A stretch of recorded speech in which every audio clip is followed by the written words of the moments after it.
Well, we've been at the National N-Scale Convention. We did. Oh. It's really fun. She has been threatening to build an N-scale layout now Yes. for some time. Oh, yes. And this kind of pushed her over the top. She bought some cars. I did. Well, cabooses. Cabooses. Now, I used to have an extensive N-scale layout back in the 70s, but I gave it up for Lent.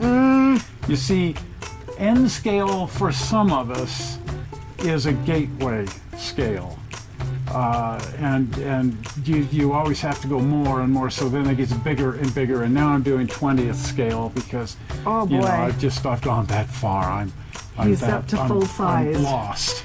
I'm completely lost. Yeah, and we're moving now toward live steam and yes. full size. So Oh, yeah. for me, it's just been a gateway scale, but she really wants to do it. The smaller. I have some surviving pieces that I didn't sell way back when I sold everything, but there's just very little here. Look at that. A Pacific Fruit Express, a 50-foot reefer, Rapido style, really lame, nobody wanted it, that's why I still have it. And Wide Vision Santa Fe caboose, which is actually a really neat caboose. That is neat. It would take a little working to get, because it's missing a wheel and two Oh. wheels. All this stuff's been broken up just a wee bit because it's been knocking around. An E-unit, I love E-units, but as you can see, it suffers. Half of it's missing. And somewhere here in the attic, I think, is the 10th year commemorative Katie boxcar split, Wow. I think. I had it, and I didn't get rid of it because I didn't want to get rid of that when I was We've getting still rid got of so everything. much more to go through.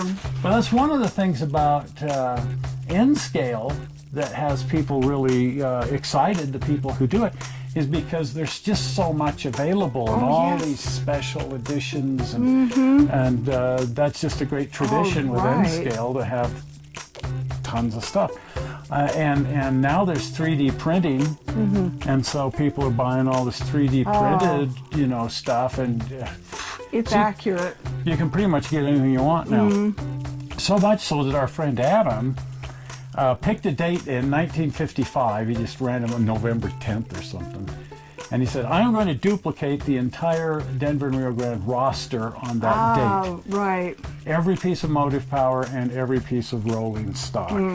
It's taken him years, thousands of pieces of rolling stock and hundreds of locomotives. And he's done it. Yes. And so now he's moved on to another date. There you go.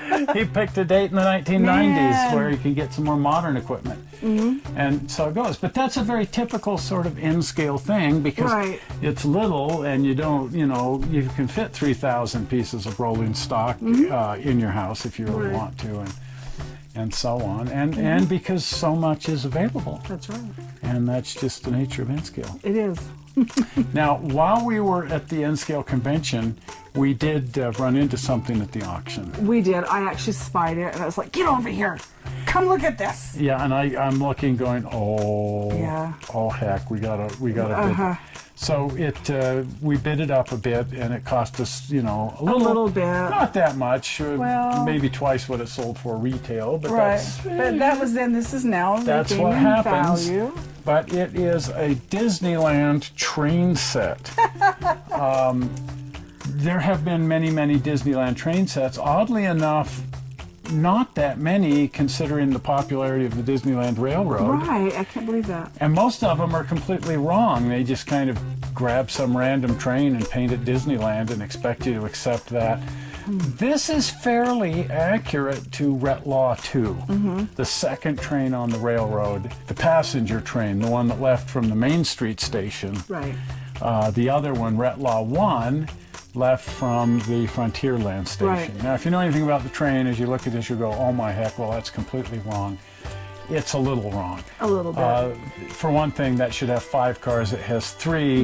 It should have the observation car that got turned into the Lily Bell was made out of an observation. That's the only car still on the railroad, and they pull it out for special things. Right.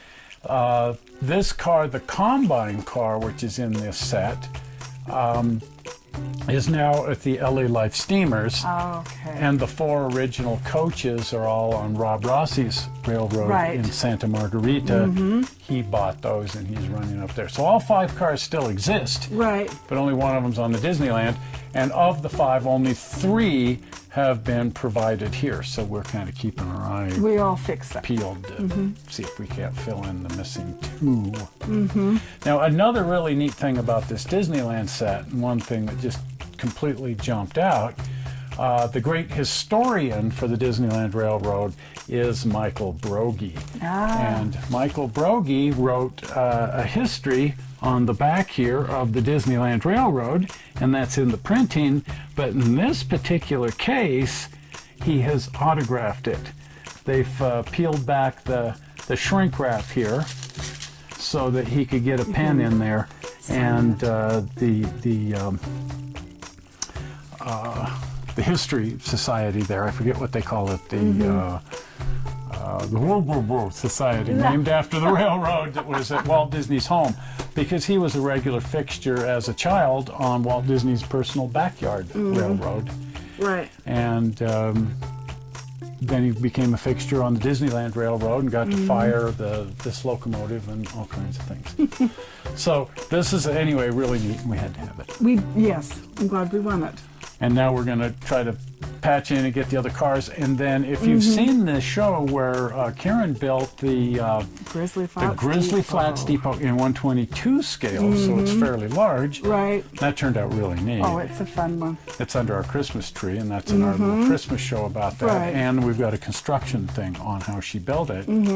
She's now planning to build an N scale. Exactly. Now I know what I'm Grizzly doing, Flats. sort of. And again, if you know the history, the Grizzly Flats Depot was on the Grizzly Flats Railroad in Ward Kimball's backyard. And Walt Disney liked it so much that he said, will you please let us take that to Disneyland? And Ward Kimball told him to fly off a cliff. And so he just built a copy of it. So the Frontierland Depot at Disneyland is the Grizzly Flats Depot. Right. The Grizzly Flats Depot, the original, burned down this year in the big California fires. Isn't that sad? Oh. So now the duplicate at Disneyland is the only surviving one. I do hope John Lasseter, who had acquired the other one, rebuilds it. No John, kidding. if you're watching, Please. do rebuild the Grizzly Flats. Karen will help. I will. I will come. Because we're both big fans, and she's actually Right. built one, so she Oh, I knows know how to work a hammer. Yeah. Yep. Anyway, she's going to build one in N scale, and we'll cover that on the channel. It'll all be very cool. Right. Well, if you haven't been over to the channel, do pop over to the channel. And if you haven't subscribed, you want to become a subscriber because it helps us, and Google likes to see it. And if Google Right. likes to see it, we like to see it because they own the world. And the easy way to subscribe is to click on the infamous blue button. Are you ready for it? Zoink! That round blue button right there with the rocket ship. That will make you a subscriber. We're not sure how you found this movie on the internet. We hope you didn't find it boring. And we will be back here on Sunday with the actual N-Scale convention. We'll see you then. Bye-bye. Bye.